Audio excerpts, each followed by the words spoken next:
Hello నమస్తే, నేను journalist YNR. కాపు Ramachandra Reddy YS Jaganmohan రెడ్డికి hard core follower. YS Jaganmohan Reddy ముఖ్యమంత్రి అవుతారా? వైఎస్ జగన్మోహన్ రెడ్డి పార్టీని నిలబెట్టగలరా?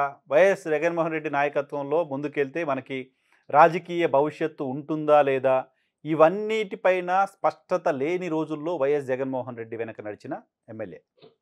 2009లో మొదటిసారి ఎమ్మెల్యే అయిన తర్వాత, వైఎస్ రాజశేఖర రెడ్డి మరణం తర్వాత మొదటిసారి ఎమ్మెల్యేగా గెలిచిన కాపు రామచంద్రారెడ్డి వైఎస్ జగన్మోహన్ రెడ్డి కోసం కాంగ్రెస్ పార్టీని వదిలేశారు. కాంగ్రెస్ పార్టీ నిర్ణయానికి వ్యతిరేకంగా అవిశ్వాస తీర్మానంలో ఓటేశారు. ఆ తర్వాత జరిగిన ఉప ఎన్నికల్లో పోటీ చేసి విజయం సాధించారు. సో తన పదవి తను 2009లో ఎలక్ట్ అవుతే 2012లోనే ఓడిపోతే పదవి పోతుందని తెలిసినప్పటికీ జగన్మోహన్ రెడ్డి గారి కోసం నిలబడి కలబడి ఎన్నికల్లో గెలిచారు కాపు రామచంద్రారెడ్డి 2012లో జరిగిన ఉప ఎన్నికలో. ఆ తర్వాత 2014 ఎన్నికల్లో స్వల్ప మెజారిటీతో ఓడిపోయారు. 2019లో మళ్ళీ విజయం సాధించారు. 2019లో పోటీ చేయడానికి ఆసక్తి చూపలేదు. జగన్మోహన్ రెడ్డి గారు బలవంతం చేయడం వల్లే పోటీ చేశాననే విషయాన్ని ఈరోజు స్పష్టం చేస్తున్నారు. ఈరోజు పార్టీ తనని అవమానించింది అనే ఆవేదన కాపు రామచంద్రారెడ్డి వ్యక్తం చేస్తున్నారు. పార్టీలో నేను పోటీ చేయను అన్న సందర్భంలో బలవంతంగా మంత్రి పదవి ఇస్తాను, పోటీ చేయమని చెప్పారు. పోటీ చేశాను. ఈ 5.5 ఏళ్లుగా పార్టీ ఏ కార్యక్రమం చెప్తే ఆ కార్యక్రమం చేస్తున్నాం. పార్టీ ఏం చేయమని చెప్తే అది చేస్తూ ఉన్నాం. పార్టీ అధినేత ఎలా చెప్తే అలా పనిచేస్తూ వస్తున్నాం. అలాంటి మమ్మల్ని సర్వేలు బాలేవు అంటూ పక్కన పెట్టేయడం ఏ రకంగా సమంజసం అంటూ కాపు రామచంద్రారెడ్డి తిరగబడుతున్నారు పార్టీ అధిష్టానం పైన. అయితే ఇక్కడ కాపు రామచంద్రారెడ్డి మిగతా నాయకులు కొంతమంది మాట్లాడుతున్న నాయకుల లాగా చూడాల్సిన అవసరం లేదు. కాపు రామచంద్రారెడ్డి కొంత సెన్సిటివ్ పొలిటీషియన్గా అనంతపురం జిల్లాలో పేరుంది.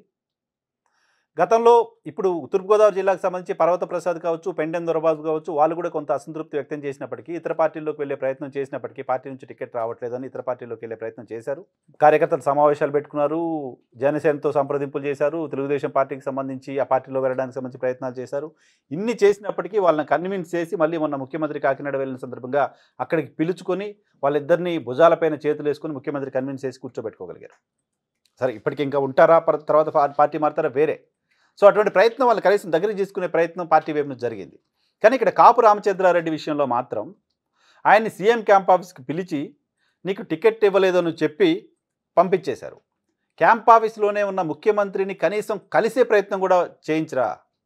తనకు టికెట్ ఎందుకు ఇవ్వలేదో ముఖ్యమంత్రితో మాట్లాడే అవకాశం కూడా ఇవ్వరా?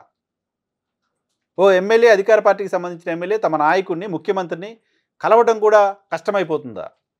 ఇది కాపు రామచంద్రారెడ్డి ఆవేదన. ఆయన ఈ ఎన్నికల్లో పోటీ చేయాలా లేదా అని కనీసం నన్ను అడగలేదు. నువ్వు పోటీ నుంచి తప్పుకోమని చెప్తే నేను తప్పుకునేవాడినేమో, కానీ అవమానకరంగా నన్ను బయటికి పంపిస్తున్నారు. ఇంత అవమానం, రాజశేఖర రెడ్డి గారి కుటుంబం పైన ప్రేమతో ఆయన వెంట నడిచినందుకు ఇంత అవమానాన్ని భరించాల్సి వస్తుంది అని అనుకోలేదు అంటూ కాపు రామచంద్రారెడ్డి చెప్తున్నారు. కాపు రామచంద్రారెడ్డి ఆవేదన ఖచ్చితంగా వైఎస్ఆర్ కాంగ్రెస్ పార్టీకి సంబంధించిన పరిస్థితుల్లో లేను, కానీ 2 నియోజకవర్గాల్లో పోటీ చేసి ఇండిపెండెంట్గా గెలుస్తానంటూ అధిష్టానాన్ని సవాల్ చేస్తున్నారు.